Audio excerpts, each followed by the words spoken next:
E o presidente da França, Emmanuel Macron, defendeu na quarta a necessidade de reforçar a capacidade de defesa da Europa diante das ameaças crescentes, destacando a importância da dissuasão nuclear francesa.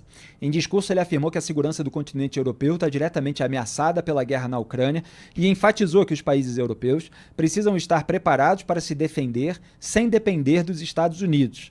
Tem o vídeo, produção? Pode soltar.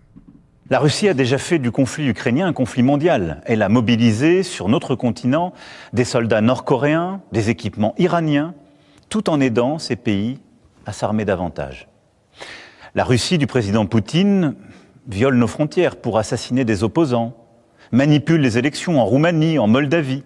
Elle organise des attaques numériques contre nos hôpitaux pour en bloquer le fonctionnement. La Russie tente de manipuler nos opinions avec des mensonges diffusés sur les réseaux sociaux. Et au fond, elle teste nos limites. Elle le fait dans les airs, en mer, dans l'espace et derrière nos écrans. Cette agressivité ne semble pas connaître de frontières. Et la Russie, dans le même temps, continue de se réarmer, dépensant plus de 40% de son budget à cette fin.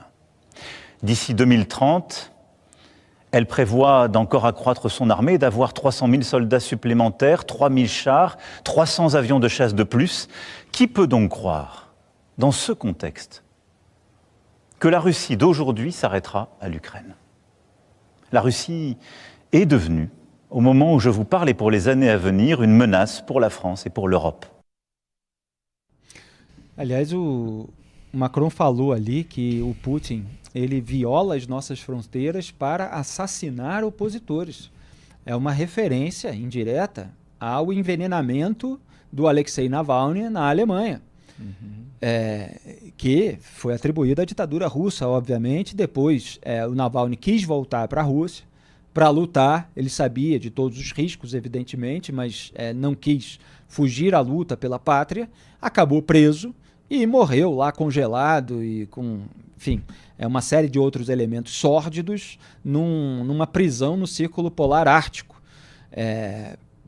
pela ditadura russa, graças à atitude do Vladimir Putin, que depois foi condenar as pessoas que foram no funeral, né? Teve toda uma história a respeito daquele funeral, como a gente retratou na época aqui no Papo Antagonista. Então, o Macron, nesse caso, né, embora a gente eventualmente critique o Macron, ele está falando uma série de questões corretas sobre a gravidade do poder, da ditadura de Vladimir Putin, de uma maneira que o Trump não vem falando, né, Duda? Não fala nada disso, não vê essas coisas acontecendo, não cita, né, como se elas não existissem.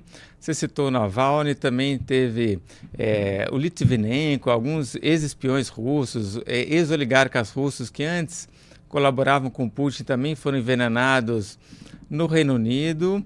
E é uma tática empregada também pelo ditador venezuelano Nicolás Maduro, que matou aqui no Chile um ex-militar. Acho que isso foi no ano passado, e as investigações chilenas apontaram claramente que foi o regime do Maduro que mandou matar e executou, acho que era Ronald Urreda o nome do venezuelano. Mas o que o Macron está falando aí no francês super gostoso de ouvir, né? Ele está meio que justificando por que ele está se metendo nessa história.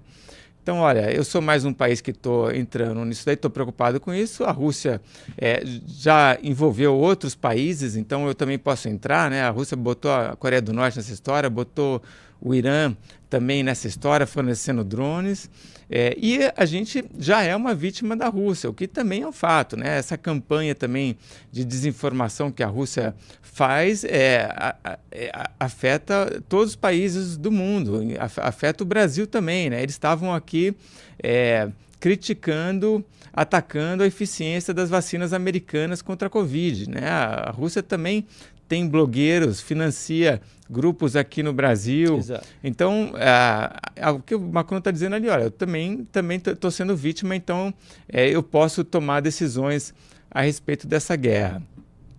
E o que ele está falando aí, que é a coisa principal desse discurso do Macron? A gente vai ter mais um trechinho ou já foi tudo, Felipe? Já foi tudo, pode falar. Tá, ele fala da questão da dissuasão nuclear, né? A França tem 290 ogivas nucleares que estão em submarinos e podem ser colocadas também nos caças Rafale em bombardeios, então a França tem esse poder nuclear. Na Europa você tem a França com esse poder e a Inglaterra. 290 parece muito, mas não é, né? Os Estados Unidos têm 1.700 e a França tem mais de 3.000. Então, esses números só para mostrar para vocês aqui que a questão da dissuasão nuclear, ela é uma briga de gigantes. É os Estados Unidos e a Rússia, basicamente, que de fato tem esse poder. Qual que é a preocupação dos europeus? O Trump, do jeito que está atuando, né, tomando essas decisões amalucadas, é o Trump pegar e acabar com a OTAN, né? Ou tirar os foguetes, as ogivas, os soldados americanos que estão na Europa e deixar a Europa completamente descoberta e vulnerável a um ataque russo, né? Então, tem países, por exemplo, na Alemanha, que acabou de ter uma eleição. Quem venceu foi a União Democrática Cristã e o chanceler agora é o Friedrich Merz, que é o partido da Angela Merkel, é um partido centro-direita bem moderado. O Merz, a Alemanha não tem nada nuclear, né, não pode ter, porque havia essa preocupação, né, de voltar ao nazismo na Alemanha e disso ser um problema. E aí ele falou assim, puxa, eu não tenho nada, e a Rússia está aqui do meu lado, né? Então, quem que vai me proteger? E aí, os Estados Unidos estão indo embora, vou pedir ajuda para quem? Vou pedir para o Macron ou para o Keir Starmer. Só que a Inglaterra está saindo da União Europeia, né? Então, meio que a esperança de vários dos países europeus agora se concentra na França. E aí, pedir isso para o Macron realmente sobe no palco e faz o papel dele. Esse arsenal nuclear da França...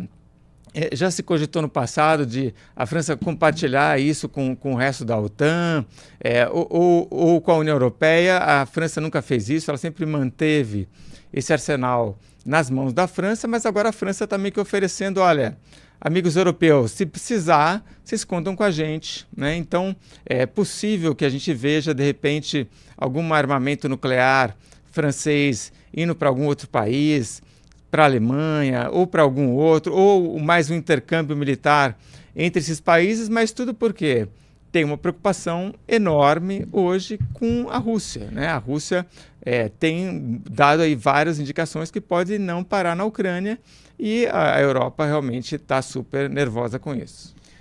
E Volodymyr Zelensky se reuniu com Macron à margem da reunião do Conselho Europeu em Bruxelas nesta quinta-feira. No X, Zelensky falou sobre o encontro. Aspas, tive uma reunião com o presidente francês Emmanuel Macron à margem da reunião do Conselho Europeu hoje em Bruxelas. Agradeci a Emmanuel por sua posição clara e baseada em princípios em apoio à Ucrânia e a necessidade de novas e mais substanciais medidas para proteger toda a nossa Europa, nossos povos, nossas instituições e nosso modo de vida europeu. Discutimos a próxima reunião em 11 de março no nível de representantes militares dos países dispostos a fazer maiores esforços para garantir segurança confiável no contexto do fim desta guerra. Coordenamos nossas posições e próximos passos. Temos uma visão compartilhada, absolutamente clara, de uma paz real e duradoura e é possível por meio da cooperação entre a Ucrânia, toda a Europa e os Estados Unidos. A guerra deve terminar o mais rápido possível. Fecho aspas. Repare, Duda, que ele falou 2 vezes da posição clara do Emmanuel Macron. O Zelensky sabe mandar alguns recados ali. Não tem aquela hesitação, não tem aquela ambiguidade, muito menos um alinhamento com o ditador russo, como a gente acabou de ver. E é o alinhamento que a gente vê no caso do Donald Trump. Você não vê o Zelensky falando da posição clara do Donald Trump, de apoio à Ucrânia, etc. Porque não é verdade, né? E o Zelensky, ele tem demonstrado fibra moral para resistir a todo tipo de pressão.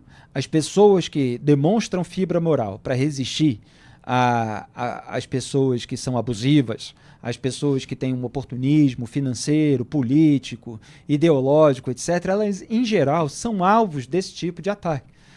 É o ego, é a vaidade, você não está sendo educado, você não respeita, você é desrespeitoso, você não aceita nada, você quer tudo. É sempre assim. Quem tem fibra moral para resistir é fritado, por aqueles que são oportunistas. A gente conhece isso até de dentro do mercado da comunicação. Doutor Teixeira. E todos os governantes e chefes de estados da Europa têm sido muito claros em relação à Ucrânia. Depois daquela reunião complicada, desastrosa que o Zelensky teve com o Trump no Salão Oval da Casa Branca na sexta-feira, dia 28 de fevereiro, acho que todos ali se manifestaram nas redes sociais dando claro apoio ao Zelensky, né, à Ucrânia, porque eles sabem o que é a Rússia, né, o passado e o presente, né, o passado da União Soviética e o presente da Rússia sobre o Putin e todas as guerras que eles causaram ali nas proximidades.